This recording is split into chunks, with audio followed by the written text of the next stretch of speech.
बरसात भी आकर चली गई, बादल भी गरज कर बरस गए, पर उसकी एक झलक को हम हुस्न के मालिक तरस गए।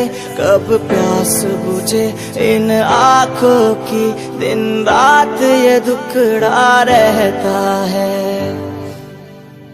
मेरे सामने वाली खिड़की में एक चांद का टुकड़ा रहता है, अफसोस है कि वो हमसे कुछ उखड़ा रहता है।